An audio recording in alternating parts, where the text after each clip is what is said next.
Man, welcome back to another episode of Level Up Life Money Hacks. So we're gonna do it a little different this go round. So we're gonna go into a little story first, and then we'll go into the other things. So Sarah, she stared at the dripping faucet, a familiar dread pulling in her stomach. It had been 3 days since the building's water service mysteriously cut off, leaving her without so much as a trickle for washing, cooking, or flushing. Her rental agreement clearly stated, in bold print no less, that water service is provided and maintained by the landlord. A clause that felt like a cruel joke given Mr. Henderson's increasingly evasive responses. Each call was met with a new excuse. Oh, that's a minor pipe issue. Waiting on a part. Or the ever popular, it's not that big of a deal, is it? All delivered with a disingenuous chuckle that did little to quench her growing frustration or her thirst. So now that we got that out the way, I'm sure there's plenty of y'all that are renting that may have been dealing with an issue like this. It may not be specific to water issues, but just in general. So let's go ahead and hop on into the topic of today, how to file a complaint against your landlord. So step one, you want to gather all your documentation, regardless of what the issue is. You know what I mean? You want to have photos, you want to have dates. It's good to have witnesses even. If it's specific to certain appliances in the unit, you might even need to write down the make, model, and serial number just to have. That's part of good documentation. Signed copy of the lease agreement, obviously. Be current with your rent, because some people may be like, well, this isn't being provided to me, so F that, I'm not paying shit. I get it.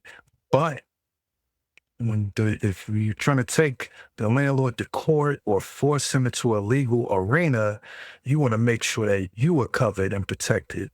So by staying current on your rent payments, you are covered.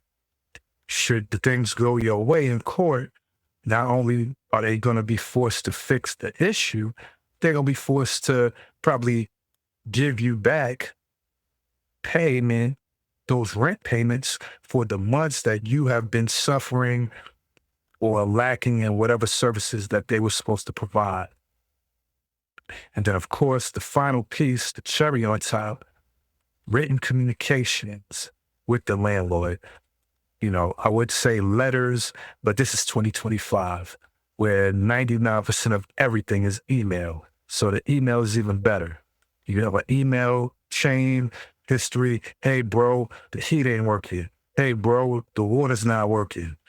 Second time, after like maybe a couple of days or a week, it's been a whole week and we have been without heat or we have been without water. Blah, blah, blah. 2 weeks, 3 weeks. You know what I'm saying? The longer you suffer, the better it looks when you slide into the legal arena, because now they looking like a real dirt bag. I'm not saying that you should suffer that long, but in reality, the average person is suffering that long because they're not aware that they can fight back to that, capacity. They might just quietly suffer or fold, break lease, and move somewhere else where they paying now. They have to pay more money just to get out of the fuck situation. So it's different ways to look at it. If I'm going to suffer, I'm going to take notes, get everything in a row, take this to court, get this bread in the back or rent payments, plus, whatever, they need to do, and then get the win that way. And then at that point, once you take an ass to court, they know not to fuck with you. They may fuck with the people in the unit above, below, to the left, to the right, across the hall, but they're not going to fuck with you. Your shit going to be right. All right, so let's go on ahead and breeze through the rest of this. We already covered the documentation. Step 2, of course, send a written notice. Like I was saying, um, certified mail, email, and screenshot, hand delivery with witness. This is 2025. In reality, most of this shit is gonna be straight email. I don't even know if people even send in physical mail like that anymore, but it still is a recommended step. But really, all you're doing is just printing off your emails, folding it up, throwing it into a certified, you know, mail envelope and sending it off. So now you have a double layer. Okay. And of course, proof of delivery. But with email, once again, your sent box is your proof of delivery. When you send an email, you could also do whatever extra step to make sure that when the person reads your emails, it notifies you so that they can't use the excuse, oh, well, I didn't get the email. When they click it to read it, you can, set things like that up on your email as well. All right, so we're gonna breeze to step 3. You want to file a complaint with the county that you are living in. So, you go just Google your county complaint, landlord complaint, and your county, and it'll give you something similar to what you see on the screen, where it's going to give you the division, which is most likely going to be housing. It's going to provide a phone number, email, et cetera, et cetera. And then from there, you could go into the specifics of what you need. So like for the example of the water scenario, they're saying to submit these specific things. It's going to be pretty much the same with the exception of whatever the slight variance is. So like I said, it could be water, it could be heat, it could be whatever that thing is, replace that with water bill. And everything else is going to be the same pretty much. So once all of this is done and you've gotten it at the county level, then somebody going to come out to that property because you've officially lodged a complaint, a dispute. The county's going to come out and investigate to see what is going on. And now once their inspector comes on scene to check out what needs to be seen, now that's a county witness or a state witness on your side. Yes, the water is fucked up, or the heat. This shit look like it's been out of service or out of date. This thing ain't been working in probably 2 years. What's going on here? So just things like that.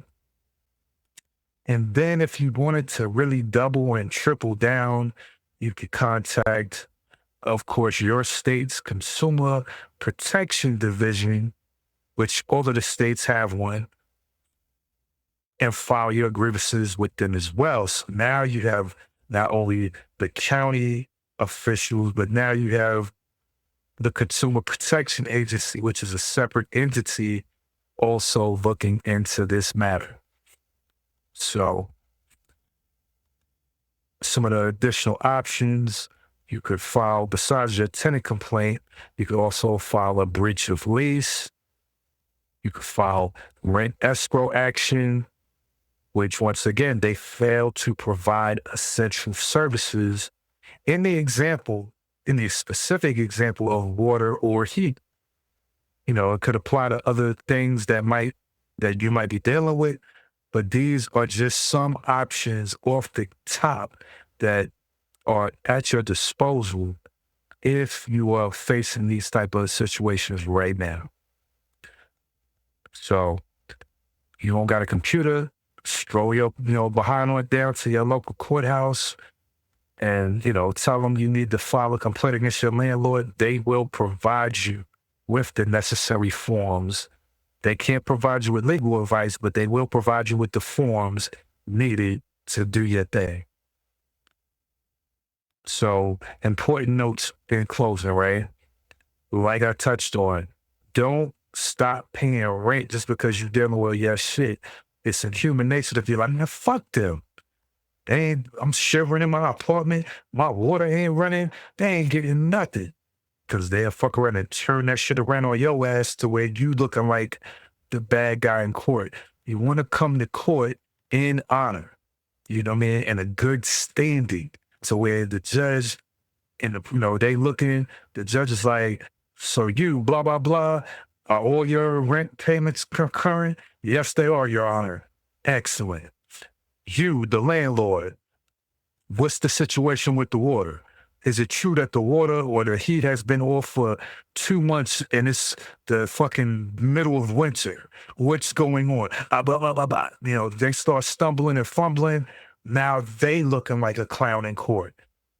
That's why you pay and keep your rent current. Because like I say, once the shit go in your favor, they forced to fix whatever. Plus, most likely, the month or months plural that you have been suffering without those vital services, you're gonna probably get awarded that money back as well.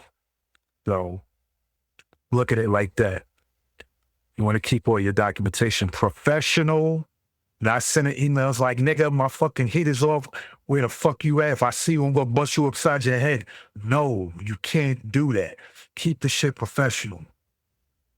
It's been 2 weeks. Mr. Johnson, if that's the landlord, you know what I mean? It's been 2 weeks. Me and my family have been shivering for the past 2 weeks that you've claimed that you were going to have somebody come to fix the furnace or whatever it is. You know what I'm saying? Keep your communication on the up and up. So, in the instance of water shutoff, this could qualify as an emergency habitat issue. And the same might apply to heat, especially in the dead of winter, to where not only are they going to be asked out and having to do the repair, plus pay the money and rent that you've paid them without being provided the essential services, they may have to pay to put you in a hotel or somewhere else while the repairs are being done. So these are all things that hopefully you now know that you didn't know as a renter. You know what I'm saying? And with that said, I'll hit you with these last little pieces, the optional next steps. You could request, mediation through county services. You could seek legal aid. Each state should have some kind of similar pro bono type situation if you want to have like a lawyer involved in, even though you don't have lawyer money. And then, of course, you could request court-ordered compliances and damages if applicable. So with that said, that's pretty much it. I'll even kind of skim through a mock-up of an actual, complaint letter real quick. So this one is for the state of Maryland, for somebody who I've been kind of working with, where, as you see, it just, tells the person off the top, in the state of Maryland, a lease is a binding contract. So if the lease says that the landlord will provide water is covered by them, then water is covered by the landlord. So now it also says failure to do so is a breach of lease. You know what I mean? This failure to maintain essential services and in a proper attempt to shift utility costs to the tenant. And the issue of the person who I'm working with, their shady landlord tried to make them pay the cost, the water bill, basically, when it's the landlord who's supposed to be paying the water bill, which is crazy. And then they want to triple down and lie and say that the water utilities included was accidentally included into the contract. Well, motherfucker, you shouldn't have signed it. You know what I mean? So it's not when the tenant or the renters, it's not their problem. It's your problem. You shouldn't have put it in the contract. So anyway, of course you got the tenant. basic information, the landlord name, the landlord address, subject formal complaint, failure to do X, Y, and Z, yada, yada, the name of the rental property or the address, and you're giving them a set amount of days for them to not only respond or get the issue resolved. You put the clock on their ass. And with that said, I'm going to slide and I'll catch y'all on the next